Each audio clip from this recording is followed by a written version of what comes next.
नमस्कार, मैं हूं मोहित कुमार। आप देख रहे हैं बिल्कुल सटीक न्यूज। एक बार फिर मैं आया हूं सोना में, जहां नोडल अधिकारी आर.एस. भाट आए हैं, जिन्होंने बताया कि सोना में टूरिज्म की जमीन पर लोगों ने कर रखे अवैध कब्जे। आइए देखते हैं क्या है पूरा मामला। सुनवाई होकर फैसला हमारे पक्ष में हो गया था, जिसके लिए जब हमने तोड़ फोड़ की कार्रवाई शुरू की तो आप लोग कोर्ट में चले गए।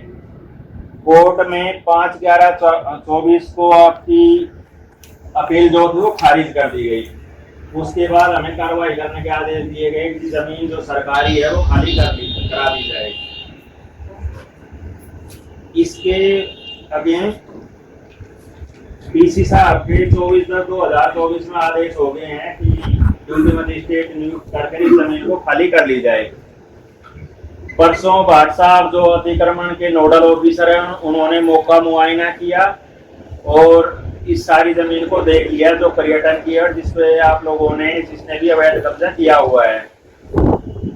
ये आप लोगों को अंतिम अवसर दिया जा रहा है। कल मुनादी इसीलिए कराई गई कि भाई सबके संज्ञान में हो कि कोई ये ना कहे कि जी हमें अपना पक्ष रखने का मौका नहीं दिया गया। अब किसी सज्जन को, किसी साथी को जो वहां रह रहे हैं, अगर अपने पक्ष में कोई बात करनी है तो नोडल ऑफिसर के सामने रख सकते हैं। उसके बाद फिर आगे की कार्रवाई डिसाइड की जाएगी कि सरकार की किस तरह से क्या आदेश है, किस तरह से अमल में लाना है। देखो जी, मेरा नाम है आर.एस. भाट है। शायद आप लोग मुझे लगभग जानते ही होंगे, कहीं ना कहीं देखा होगा आपने मेरे को। हम चाहते तो टूरिज्म विभाग की जो जमीन है वो, क्योंकि कोर्ट के आदेश भी हैं, आपको भी ज़्यादा मन से पता ही है कि जी जमीन सरकारी है। आपने इतने सालों से यहाँ बसे हैं, इसलिए कोई भी बसावट इतने सालों से हो, किसी का कोई हक नहीं बनता कि सीधा जाके डंडा चलाओ। हम चाहते तो सीधा अपनी कार्रवाई को अमल में लाते, लेकिन हम उस चीज में विश्वास नहीं रखते। देखो जी, जमीन सरकारी है और आपके पास इतने सालों से जो चलता आ रहा था, आपने अपना पक्ष कोर्ट में रखा।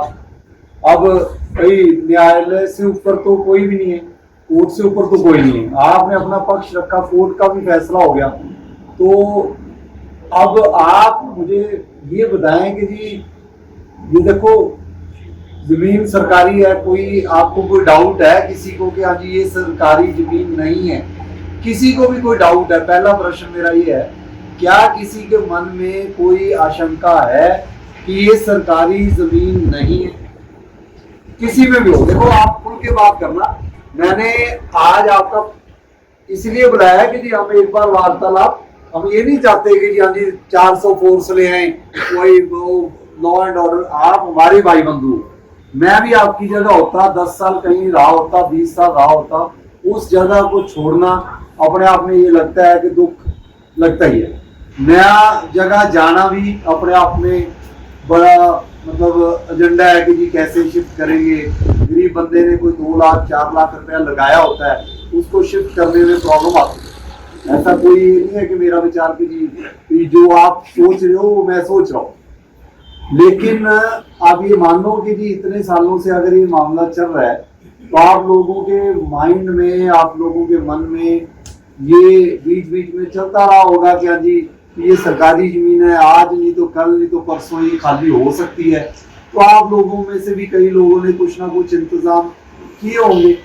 तो मैं कोई भी कार्रवाई, देखो मैं इतने सालों से काम कर रहा हूँ, लड़ाई झगड़ा होना नहीं चाहिए कार्रवाई, इसीलिए आपको आज बुलाया है कि आप अपना पक्ष बताओ। अगर आपका कोई पक्ष सही होगा तो भी उस पर विचार किया जाए। मेरे को सरकार ने जिम्मेदारी दी है कि जितनी भी सरकारी जमीनें, चाहे किसी विभाग की है, चाहे HSEP की है, चाहे निगम की है, चाहे टूरिज्म डिपार्टमेंट की है, चाहे कोई भी, सड़कें हैं, ग्रीन बेल्ट है, ये देखो ये खाली कराने की जिम्मेदारी दी है, बड़ी जिम्मेदारी है। और ये जिम्मेदारी तभी निभ पाएगी अगर आप लोगों का साथ हो। मन में गुस्सा रखकर आप करोगे कि जी हमें तो गुस्सा है कि ऐसे से कैसे सरकार छुड़वा लेगी, ये गुस्सा नहीं रखना, ये गुस्सा ना रखो। आप शिफ्ट भी हो गए, आप तो जो देखते हैं क्या वो निकलता है इसका हल। तो भाई कहीं और भी जाओ तो मेरे को चाय पर बुलाना, गुस्से से ना जाना। मेरा नाम आप अपने मन में या सरकार का नाम मन में गलत रखिए, क्योंकि मैं अगर सपोज करो कल परसों हम जेसीबी ले आते, आप इकट्ठे हो जाते तो भी आपको सुनता। तो उससे पहले है कि कोई जेसीबी नहीं आएगी बिना आपके सुने। अब आप में से कोई बंदा भी अपना जो पक्ष रखना चाहता है। एक और बात मैं बता दूं, फोन बंद कर ले, मेरा भी फोन बंद है। अगर देखो जी, ये रिपोर्टें भी हैं कि इसमें से कई जगह पर नशे भी चल रहे हैं। और अगर ऐसे लोग अगर यहाँ पर रह के सोना का नाम खराब करने वालों में से आएंगे तो ये शिकंजा चलेगा तगड़ा। ये नशे नुशे ये वो गलत गुलत सारा सिस्टम ही बंद होगा। और कुछ भी देखो जी ऐसे है, किसी भी शहर का नाम अच्छा बनाना या बुरा बनाना ये हम सबके हाथ में है। अगर आप में से 200 में से नशा नुशी का काम करते हैं तो वो 200 बंदे के लिए भी सिरदर्दी है और शहर के लिए भी सिरदर्दी। उनके ऊपर हम पुलिस डिपार्टमेंट के थ्रू भी डंडा चलाएंगे। नशे का कोई काम नहीं है। और ये बदनाम नहीं करना हमने सोना का नाम। सोना तो वैसे भी एक अच्छा नाम है। तो आप जो लोग जैनोन हो जी अपने मकान बनाए हैं, मैंने देखा है, मैं परसों मुआयने पर भी आया था, बुनियादी भी इसलिए करवाई है कि जी आप लोगों के साथ हम बात कर पाए। और लगभग देखो जी 200-250 के तकरीबन स्ट्रक्चर होंगे, किसी के छोटे हैं, किसी के थोड़े बड़े मकान भी हैं। अगर आपको मन में ये है कि जी पता नहीं छोटे तो तोड़ देंगे, बड़े छोड़ देंगे, तो जहां से आप कहोगे वहां से शुरू करें, बड़े पहले तोड़ देंगे। ये मन में नहीं रखना कि यानी भी पता नहीं ये भाई बस इधर वाले 10 तोड़ना चाहते हैं, ये कोई ऐसी मंशा नहीं। मंशा है 9.5-10 एकड़ खाली, और खाली होगी पूरी जब भी होगी। ये नहीं है आधा से ज्यादा काम कर जाए, इतना ना हमारे पास, इतना मेरे पास टाइम है, सारा गुरुग्राम देखना है। तो ये नहीं है कि यहाँ पर आपके 20 दिन लगाऊंगा मैं, 20 दिन नहीं है, 2 दिन में आप खुद ही हमारे लिए सहायता करोगे, कोई समाधान निकाल लेंगे तो बात खत्म। फिर किसी के लाने की जरूरत भी नहीं है, अपने आप ये आप शिफ्ट हो जाओगे कर लेंगे। तो अब आप में से जो भी बंदा बोले एक करके बोल सकते हैं, और जो मन में है वो आप बोल सकते। गुस्सा भी है तो भी आप निकाल सकते हो, लेकिन थोड़ा सा व्यवहार ठीक रखना हो, उसमें गाली गलौज ना हो। गुस्सा तो किसी के मन में आएगा, मकान टूटेगा तो गुस्सा तो आएगा, और गाली ना निकालना, उससे थोड़ा सा हमें भी लगेगा भी यानी गाली तो नहीं सुन सकते। गुस्से वाली बात भी आप कहनी है, आपके मन में कुछ है, हमारे अगेंस्ट कुछ है, टूरिज्म विभाग सरकार के जो भी आपने बोलना चाहते हो, तो अब आपका समय। और ये भी नहीं कि मैं 10 मिनट आया हूं, आप कहोगे मैं शाम तक बैठना है, फिर हम और भी सोच विचार करके 2 घंटे बाद आएंगे, तो 2 घंटे बाद आएंगे। आज का समय सिर्फ आप लोगों के काम। हम तो आपसे आप मुझे सिर्फ ये जरूर बता दें, जो भी बंदा बोले, कि आपका नाम क्या है जी, और पीर कॉलोनी में रहते हैं या जावेद कॉलोनी, 2 ही कॉलोनी है, पहाड़ कॉलोनी और दूसरी पीर। तो पहाड़ कॉलोनी के वासी हैं या पीर कॉलोनी के वासी हैं, फिर आप अपना नाम बताएं। आप ये भी बताएं कि आपका जो मकान है यहाँ पर वो कितने मंजिल है और कब से बना है, उसके बाद आप अपना पक्ष। बहुत ही हम तो इतनी बात कहना चाहते हैं, सिर्फ गरीब परिवार का बात नहीं जोड़ते। मेरा नाम सूरजपाल है जी, वार्ड नंबर 13 पहाड़ कॉलोनी में रहते हैं जी। और काफी समय जी, कम से कम 50-60 साल, मेरी 50-52 साल की उम्र हो गई है। भाई कोई बोले ना, जो छोटी मोटी पहुंची थी, छोटी मोटी सारी इकट्ठी करके सारी अपने मकानों में लगा रखी है। अब गरीब आदमी है जी, हमारे छोटे छोटे बच्चे हैं, हम अपने परिवार को कहाँ लेके जाए। सिर्फ ये बात है जी, हमारे तो मकान तो 2 मंजिल बना हुआ है हमारा वैसे, लेकिन सब गरीब परिवार रह रहे हैं काफी समय से। मेरे को आप इस बात का जवाब दें। सपोज करो मैं आपका कोई रिश्तेदार और मैं आपको कह दूं कि अभी तो यहाँ तो सड़क का तो आपको तो पता नहीं, अभी यहाँ सड़क बन रही है, और मैं आपको वहां पर प्लॉट भेज दूंगा सड़क के नाम पर, मतलब सड़क है लेकिन आपको मैं प्लॉट भेज दूंगा और आप वहां पर मकान बनाए, तो गलती किसकी? सर ये तो बात ठीक है आपके, लेकिन हमें तो पहले पता नहीं था। जब से ये सारी बातें हुई हैं, पानी कनेक्शन बिल वगैरह जो हाउस टैक्स वगैरह सब दिए जा रहे हैं, हमें इनके बारे में कहाँ पता। अगर पहले से रोकथाम होती हम यहाँ मकान नहीं बनाते। पहले जब झोंपड़ी थी हमारे पास, अभी हम यहाँ छोड़ चले जाते थे। अब गरीब आदमी है जी बाबा जी, हमारे बच्चे हैं छोटे छोटे, कहाँ लेके जाए? देखो जी, जो आज जो लोग झोपड़ियों में रह रहे हैं, झुग्गियों में रह रहे हैं, मैं उनको तोड़ रहा हूँ। वो भी यही कह रहे हैं कि हम गरीब बंदे हैं। देखो आपने भी पहले झोपड़ी बनाई होगी, आज मकान बन गए। आज 10 एकड़ खाली कराने के लिए दुविधा आ गई 50 साल बाद। तो जो हम आज झुग्गियों पर भी कार्रवाई कर रहे हैं, वो भी मैं यही कह रहा हूँ कि वो भी ये सिचुएशन ले आएंगे अगर हम सख्ती ना करें। तो आपको ये केस जो आप लोगों ने किया, कितने साल हो गए? काफी दिन हो गए हमें। तो कितने सालों से कोर्ट केस चल रहा है? कोर्ट केस की तो पता नहीं, हम बांध पड़ा 2 साल 3 साल तो हो गए 3-4 तो 5-7 साल कोर्ट केस चल रहा है। आपको 7-8 साल तो वैसे मिल गए। 8 साल तो वैसे मिल गए। अब ये जी अनपढ़ आदमी बहुत गुमराह हो जाता है। कोई सलाह बताया, कोई कैसी सलाह बताता, वैसे ऐसे समय गुजरता गया। मान ली बात, लेकिन हल क्या? आप कह रहे हो कि जी इसको ना करो, फिर क्या है? हाँ बाबू जी मेहरबानी, क्या फिर कहाँ जाएंगे बच्चे लेके? 10 एकड़ छोड़ दे सरकार। अब बच्चे बाबू जी देख लो, हमारे बच्चे छोटे, हम कहाँ ले जाएंगे? नहीं भाई, आप हल भी तो बताओ। अब हमें समस्या के साथ हमारे पास इतनी जमीन नहीं है सर, तो 4 पाई डाल ले बाहर किसी खेत में जाके। मान ली बात, तो आप समस्या के साथ हल बताओ। आप क्या काम करते हैं? परचूनी की दुकान है जी मेरी, कहाँ पर? कॉलोनी में ही है जी हमारी छोटी सी दुकान है। कहाँ से आप? यहीं के हैं जी, बाहर तिरफाड़ करवाई से। घर से बैकग्राउंड कहाँ से आप? बाबू जी हमारा कोई वो नहीं था जी, हम तो खाना बदोश आदमी वैसे थे। भाई आप कहीं से तो आए होगे, जब सोना में आए होगे। सोना में तो जी हमारे बुजुर्ग थे, पता नहीं कहाँ से आए थे। मेरा जन्म तो सोने का है मेरा, ये बताते हैं हमारी माँ बाप ने बताया, मेरा जन्म यही कहा सोना का। तो आपके मुताबिक हल क्या है? क्या हल है? समाधान क्या है? समाधान तो बाबू जी आप बड़े आदमी बैठे, आप भी करोगे। हमारे बच्चा कहाँ, हमारे पास का समाधान भाई देखो, करना। हमारे बच्चे हैं बाबू जी, देख लो। कोई 10 एकड़ पर तो आप बैठे हो, बड़े हम कहाँ से हो गए? सब देख लो, बच्चे हैं बाबू जी छोटे छोटे, हमारे कहाँ जाएंगे? ठीक है जी, कोई और जी कुछ? प्रॉपर्टी खरीदनी हो या करना हो फ्यूचर के लिए सिक्योर इन्वेस्टमेंट, हम हैं आपके साथ। प्लॉट, फ्लैट और लग्जरी अपार्टमेंट सब कुछ मिलेगा हमारे पास। फ्यूचर प्रॉपर्टीज, परिवार का भरोसा और इन्वेस्टर्स की पहली पसंद। आपके अपने वस्त्रम शोरूम में आपका स्वागत है। यहाँ आपको मिलेगा शादी के लिए बेहतरीन कलेक्शन, चाहे वो पुरुषों के लिए हो या महिलाओं के लिए। पारंपरिक प्रतिधान से लेकर मॉडर्न डिजाइन्स तक हमारे पास है एक शानदार रेंज जो हर खास मौके को और भी खास बनाए। और साथ ही आपको मिलेगी फ्री कस्टमाइज्ड टेलरिंग सर्विस, ताकि आपका हर आउटफिट आपकी परफेक्ट फिट में हो। तो इंतजार कैसा? आइए और अपनी शादी के सपनों को हकीकत में बदलें हमारे साथ, सिर्फ वस्त्रम पर।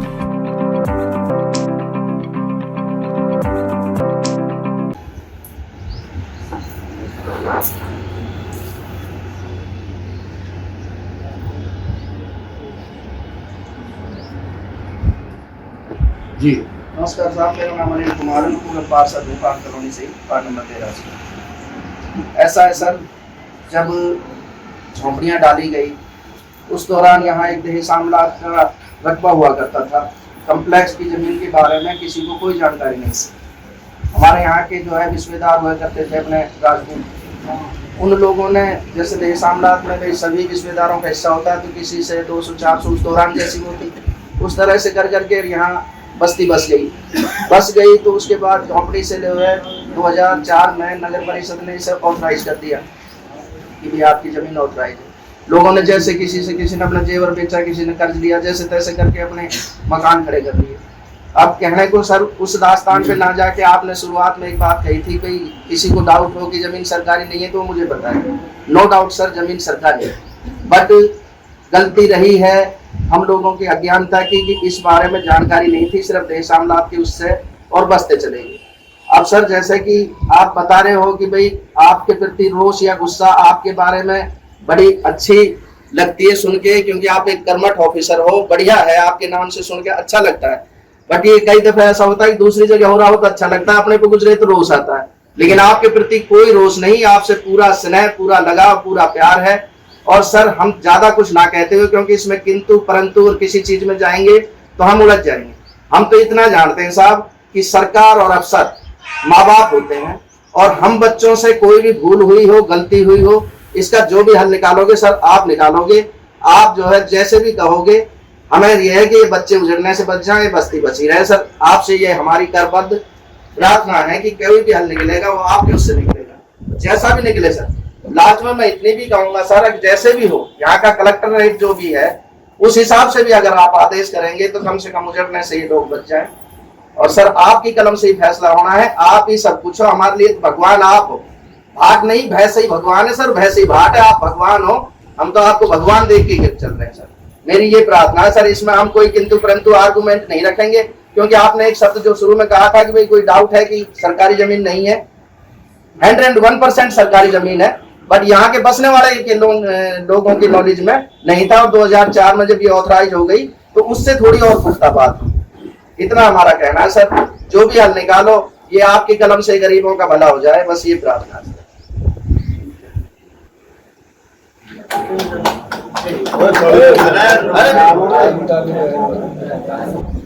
हमारे जो मुख्यमंत्री हैं हरियाणा के, वो भी इस बात पे स्नेह कर रहे हैं कि बस्तियों को थोड़ा सा उजाड़ा ना जाए। और जो भी सरकार की योजना है, जैसे कि निकली हुई है सर्कल रेट की जो 12 साल वाली है, तो हमारी तो की है सरकार से भी राष्ट्रीय, इसी तरीके से भी इसका आप सोल्यूशन कोई ऐसा कर दो जो कि भाई आपका भी हो जाए, सरकार का भी हो जाए, ये बस्ती भी ना हो। जो भी सर्कल रेट का जो पैसा है भाई जमा करा दिया जाता है। तो ये अपील है हमारी सरकार से भी, आपसे। क्या सर्कल रेट है? जो भी सर निकले यहाँ तक, जैसे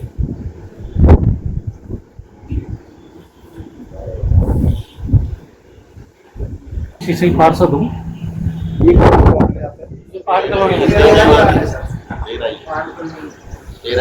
तो सर पार्षद आप हैं? ये वार्ड 12 से मैं 13 से एक चुनाव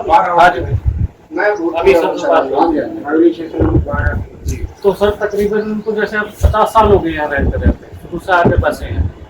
जैसे अभी बाप भाई ने पहले भी कह दिया, नहीं है पहले वो इनके पार्षद, तो जैसे शुरू से आगे बचे, तो जैसे गवर्नमेंट जगह है, थोड़ा सा ये भी उस टाइम पे ऑब्जेक्शन उठाते ना, जैसे बसे हैं तो शायद ये ना बसते वहाँ, और अब उजाड़ने में बहुत दर्द हो रहा। तो देख लो सर, आपके पास ये जो कुछ है इनको जैसे सॉल्यूशन करो। भाई कह रहे हैं जैसे सर्कल रेट से और भी कोई सॉल्यूशन हो उस तरीके से। आपकी नजर में क्या सॉल्यूशन है? मान लीजिए आप पहली बात तो ये है, जैसे आपने कहा है पार्षद साहब, कि इनके नोटिस में नहीं था। भी चलो 7-8 साल से केस तो चल ही रहा था, 8-10 साल से तो नोटिस में है ही है। जैसे उन्होंने कहा कि मेरा तो जन्म ही यहाँ हुआ है, तो 8-10 साल से तो पता ही था भी हाँ जी भी ये चल रहा है। तो मैं आपकी जगह होता तो मैं इतना पलंदा बना के एप्लीकेशन सबसे लगवा के सबके साइन करवा के, अभी तक तो जो अपना पक्ष है सरकार को लिखकर उस पर जो फाइनल फैसला होता अभी तक तो करवा चुका होता। 8 साल कम थोड़ी होता। आपने कभी आज तक कोई एक सारी की सारी कॉलोनी ने कोई एप्लीकेशन जो आज आप कह रहे हैं कोई सरकार को, आप कह रहे हो कि सरकार सुने, क्या सरकार को कभी आपने किसी महकमे को ये दरख्वास्त दी है कि जी हम इतने सालों से, जैसे ये भाई साहब रह रहे हैं, तो मैं होता आपकी जगह में लिखता कि ये मेरा मकान नंबर है, इस डेट को यहाँ पर मेरे मकान की रजिस्ट्री हुई है अगर हुई है तो, और इस डेट से मैं रह रहा हूँ, इतने मैंने पैसे लगा रखे हैं, ये मेरा आधार कार्ड है, ये मेरा बिजनेस है, परिवार में एक ही बंदा मैं कमाने वाला हूँ, ये मेरा रोजगार है, अगर ये हट जाएगा तो ये प्रॉब्लम आएगी। ऐसा कुछ करके आपने कभी भी आज तक, जब का चलो कोर्ट केस से पहले कभी कोई पक्ष लिख कर दिया किसी ने? ऐसा सर अभी ना तकरीबन 2 महीने पहले, 2 महीने तो मैं कह रहा हूँ 8 साल तक तो ये तो फैसला हो चुका। आज तो मेरे आने से पहले तो पता होता है कि ये होना है या नहीं होना। 8 साल मैं भी कह रहा हूँ, 2 महीने पहले मैं सीएम साहब को लिख के देखा है, चंडीगढ़ ही देखा है। ठीक है, इसी बात है मैंने कि इसका कोई सोल्यूशन करा जाए, बस तुम जड़ जाएगी। ठीक है। कोई किस ढंग में रह रहा है, कोई किस ढंग में रह रहा है। ठीक है। या कोई जैसे नगर परिषद की भी जमीन है या कोई और महकमे की, जैसे कोई ट्रांसफर की कोई बात होती है, वो भी उसमें दिक्कत दे रखी है हमने। वो जो आपने एप्लीकेशन सीएम साहब को लिखी डीसी है, सर को बात करी थी गुड़गांव। ठीक है, तो जो आपने वो एप्लीकेशन लिखी है उसके साथ कोई डॉक्यूमेंट भी लगाए होंगे या कुछ ना कुछ लगाया होगा, या सिर्फ एप्लीकेशन दी है? एप्लीकेशन तो वो एप्लीकेशन की कॉपी जो है आप मुझे देखिए, जो आपने वहाँ दी है, एक बार वो एप्लीकेशन मुझे दीजिए कि जो आपने दी, आपके पास कॉपी होगी इसकी, वो आप कर दी है आपने।